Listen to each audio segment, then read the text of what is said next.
Thank you, Minister. Deputy. Deputy Aodhán Ó Ríordáin, please. Please. Your final question, of course. Priority is being given to children with additional needs. Deputy Aodhán Ó Ríordáin, please.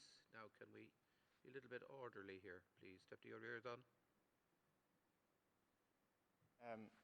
Karen Corla, we welcome this debate, but I have to say, every time the Minister gets an opportunity and her junior minister gets an opportunity to speak about this issue, she only makes things worse. I'm inclined not to ask any questions because the answers will just make things worse. So the Labour Party have been trying to de-escalate this issue over the last number of days, but it's quite clear that the Minister and her Minister of State have lost control of the situation. Some of her statements are making the situation irretrievable. So I think I need to set the record straight. The Minister decided to make an announcement on the 6th of January about the return to school with no consultation, in the middle of the highest infection rate in the world. Now, all of us in the opposition encouraged her to seek options for the return to school of those with additional needs, those who are vulnerable, those who are disadvantaged. If she had made those efforts and they came to naught with the best of intentions, she would have had no criticism from us. She then made another announcement a week ago. Great fanfare, self-congratulatory, all over the place, with no agreement. Then a letter was sent to every school in the country, again with no agreement. And inevitably, when it fell apart last Tuesday, when the Minister was apparently at a Fianna Fáil webinar from 7 o'clock while the thing was falling apart, then we went into an overdrive of unbelievable media management by government, that whatever chance there was of recovering the situation was blown out of the water. We had a particularly ill-advised, bad-tempered communication from the department that evening. Meanwhile, the unions were saying they wanted to still come on be at the table.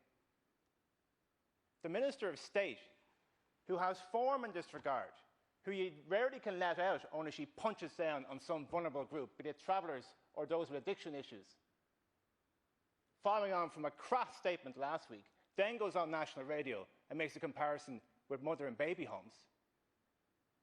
And even in the last 24 hours, we have another Minister of State on national radio saying that he's getting tired listening to unions setting themselves up as health experts, and says the same thing on local radio this morning. And you have the audacity, Minister, to stand there and tell us that unions are not following public health advice when your own government didn't do that in December. Now, for all of us who are trying to be constructive and focus the issue back on where it's supposed to be, none of you in government have helped this at all. You've made it worse, and you've made it worse, and you've made it worse. Every interview, every statement, every press release, every speech in this House has just made it worse. It's as if you've decided to pick a side. So I'm now at the point now, at Count Corner, of urging the ministers not to say anything else, and to return to the negotiating table and realise why you're here in the first place, and to focus on the fact that the enemy here are not teachers and not SNAs. The enemy here is the virus. The virus is the reason why young people with additional needs are not in school. And if you were to focus on that, we might actually get somewhere. But what you have attempted to do, in really poorly chosen language, in poorly chosen press releases, in poorly chosen statements, and in appalling rhetoric in interviews, is to make it worse, and to make it worse, and to make it worse.